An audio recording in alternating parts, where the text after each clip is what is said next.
করব টোটালি প্রচুর চাপ হচ্ছিল। একটা কথা যেটা আমি ভীষণভাবে অবাক হলাম, 85 কিলো, এটি আজকে ওজনটা মাপলো 70।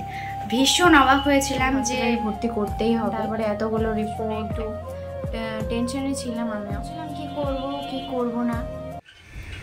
Good morning everyone. তো আজকে সকাল সকাল ব্লগটা শুরু করা হয়নি, এখন 10টা বাজতে আর কি। আমি 7টার দিকে মাকে নিয়ে গেছিলাম, ওখানটায় নাম লিখিয়ে দিয়ে এসে তারপর ঘরে এসে ভাত রান্না করলাম। তো ওখানটায় খাওয়া দাওয়া রেডি করলো বোনু। তো এখন বোন আর আমি খাবো, আর মায়ের জন্য নিয়ে যেতে হবে। তো চলো।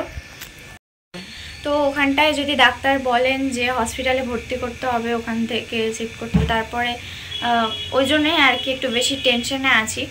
এখানটায় বাড়িতে এসে রান্না করলাম, নিয়ে যাব ওখানটায়। তো সবাই একটু আমার মায়ের জন্য দোয়া করবেন যাতে খুব তাড়াতাড়ি সুস্থ হয়ে আবার আগের মতো আমাদের মাঝে ফিরে আসে। তো এটাই বলার। কাল রাত থেকে মায়ের শরীরটা ভীষণ মানে এতটা খারাপ যে মানুষটার দিকে তাকানো পর্যন্ত যাচ্ছে না। তো এই আর কি। এইদিকে এসে হচ্ছে মাছ রান্না করলাম। মাছ বলতে এটা দেশি মাছ, মা হচ্ছে দেশি মাছ ভীষণ পছন্দ করে, এই ল্যাঠা, শোল, এই টাইপের মাছগুলো। তো ওইভাবে মা যেভাবে রান্না করে খেতে ভীষণ ভালোবাসে, ওইভাবেই রান্না করা বড়ি দিয়ে। তো এদিকে মার জন্য নিয়ে যেতে হবে, আর এদিকে বোন আর আমি নিয়ে নিয়েছি। তো চলো খাওয়া দাওয়া করে আবার আসছি। তো এখন রেডি হয়ে গেছি, ব্যাগে সব কিছু নিয়ে নিলাম। আর বাইরে আজকে না তেমনটা রোদও নেই, মেঘলা আকাশ আছে। ও এখন জলটা ধরে নেবে, জলটা চলে এসছে। 10:30 11টা বাজতে যায়। তো চলো যাওয়া যাক, ওখানে গিয়ে দেখাচ্ছি মা এখন কি করছে, কেমন আছে। তো চলো।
তো অনেকক্ষণ ক্যামেরা আসা হয়নি, মানে সেই হসপিটাল থেকে এসে একবার আসা হয়নি।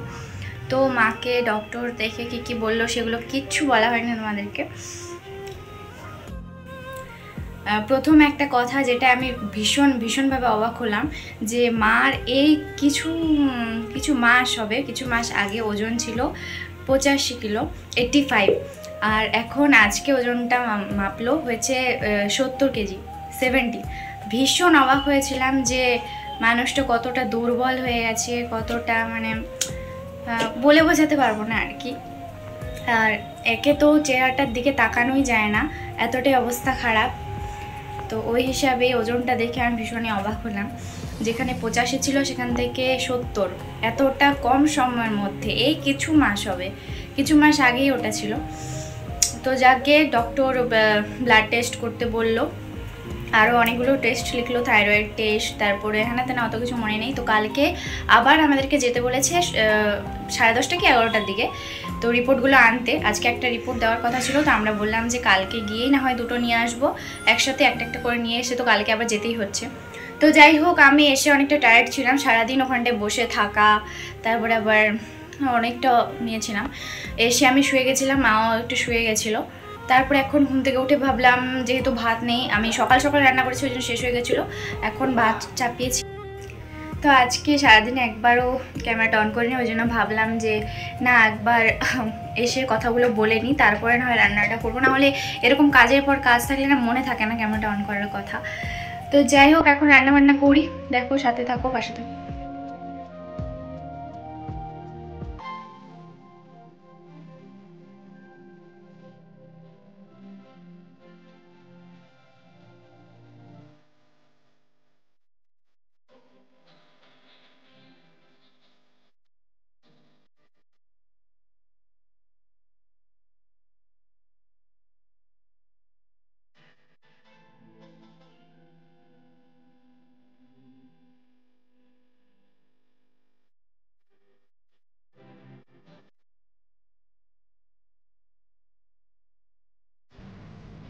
তো ওখান থেকে আসার পর কয়েকটা কথা বলা বাকি ছিল।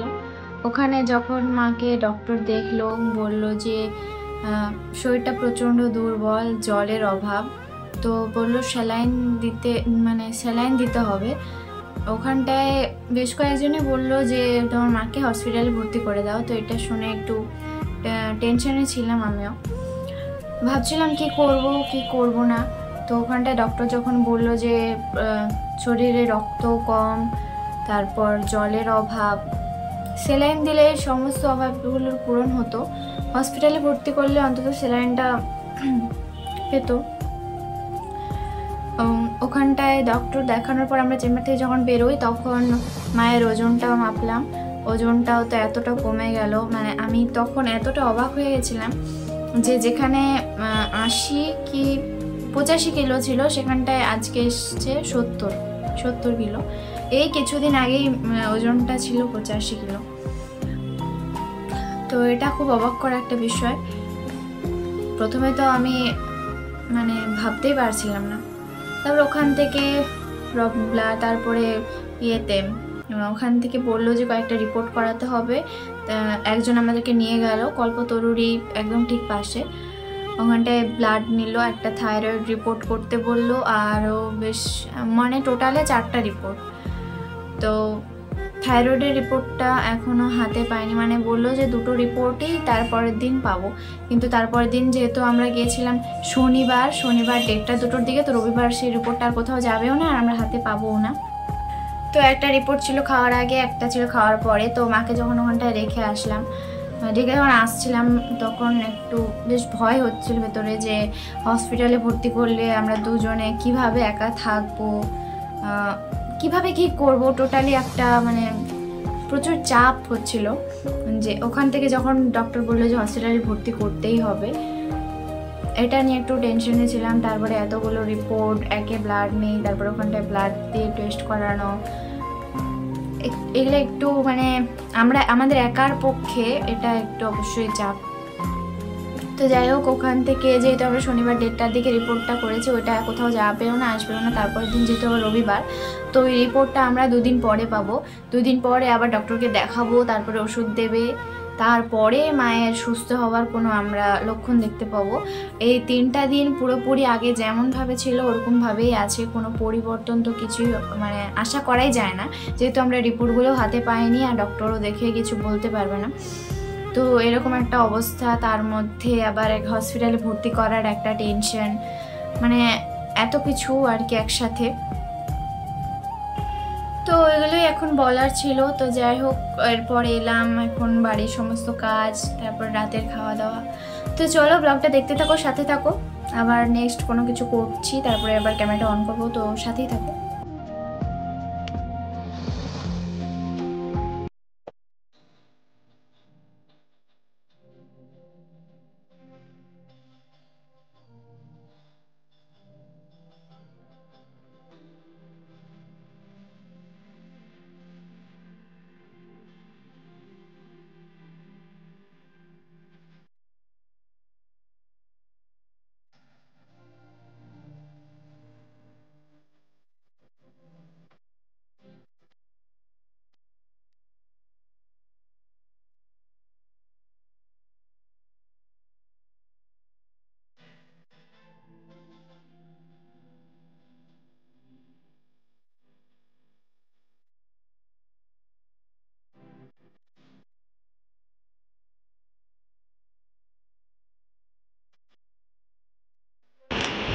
তো এখন হচ্ছে আমাদের খাওয়া দাওয়া সব কিছু কমপ্লিট, মানে কমপ্লিট হয়ে গেছে অনেকক্ষণই। এখন 11:30 বাজে। তো এতক্ষণ পড়ছিলাম, পড়াটা কমপ্লিট। তো মায়ের তো আবার বেশি রাতও জাগা যাবে না, মানে মায়ের ঘুমটা প্রচুর দরকার। তো এমনিতে অনেক রাত হয়ে গেল, কালকে সকালবেলা আবার 10:30 কি 11টার দিকে রিপোর্টগুলো আনতে যেতে হবে। তো চলো টাটা, আজকের মতো এখানে ব্লগটা শেষ করছি। Good night. নেক্সট ব্লগ খুব তাড়াতাড়ি আসবে।